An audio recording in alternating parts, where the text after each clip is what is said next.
O jornalista Hélio Gaspari escreveu uma boa coluna a respeito da vitória do Lula, e eu vou ler aqui com vocês. Também tem uma boa coluna do Celso Rocha de Barros, que escreveu recentemente uma biografia do PT. Não esquecendo, gente, likes são de graça, superchats ajudam a sustentar o canal. Quase 300 pessoas aqui assistindo a nossa live, o que é muito necessário. Vamos ler aqui essa coluna do Hélio Gaspari juntos. Vamos lá.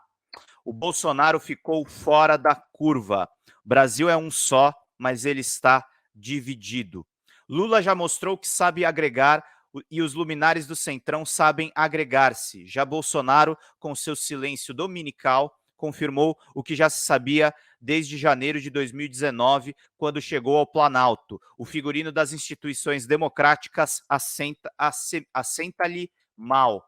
Prever sua morte política é uma precipitação. Ela só ocorre, às vezes, com a morte física. Mais morto do que Lula no cárcere de Curitiba, só Getúlio Vargas no leito de seu quarto no Palácio do Catete. Nenhum dos dois morreu politicamente e Lula viveu o suficiente para ser eleito pela terceira vez.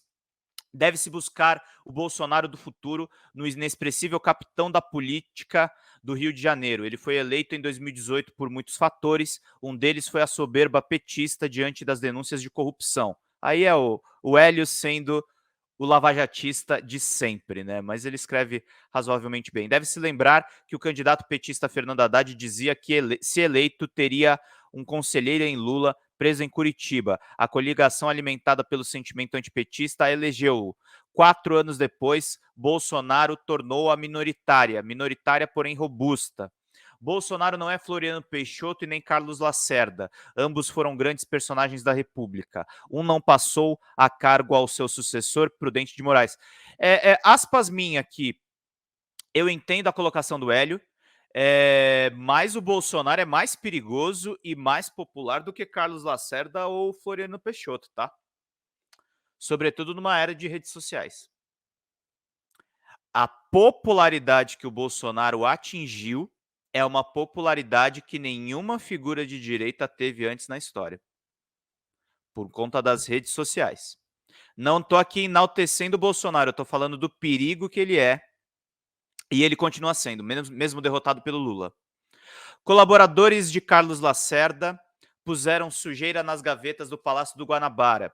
Depois de pirraça, ambos declinaram. Floriano, abatido pela cirrose, morreu pouco depois. Lacerda vagou por todas as conspirações disponíveis e acabou-se quase esquecido. Lacerda, na verdade, foi morto pela ditadura, né?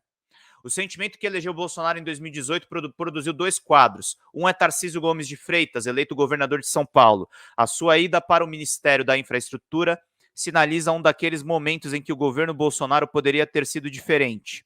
Ele conheceu-o de manhã com suas credenciais de aluno estelar do Instituto Militar de Engenharia e de burocrata limpo. À noite, nomeou-o. O segundo quadro, surgido em 2018, foi o general da reserva Hamilton Mourão. Lembrando uma coisa, gente, o Hélio Gaspari, que é um jornalista comprometido com as elites, escreveu provavelmente alguns dos melhores livros sobre a ditadura militar porque ele tem boas fontes militares. Ele criou um péssimo vício dentro da imprensa, que é reproduzir as falas dos generais que eles dizem nos bastidores.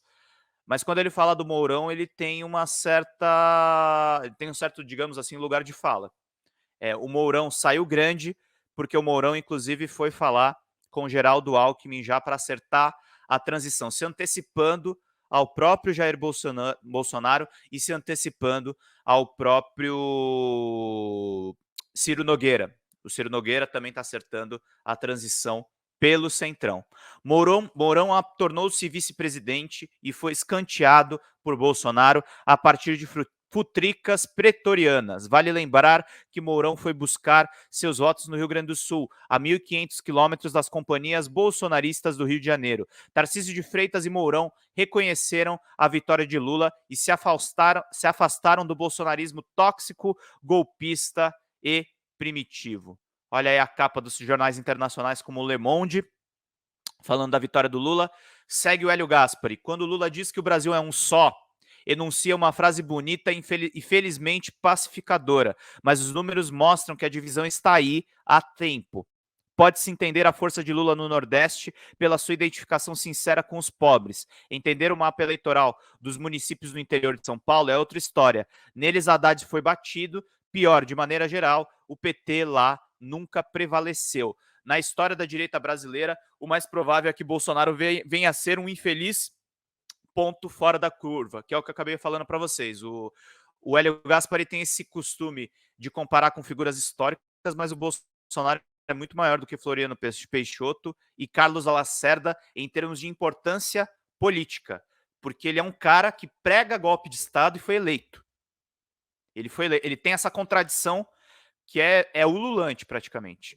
Uma boa sinalização dessa excentricidade do capitão está em seu isolamento internacional. A direita Pindorama,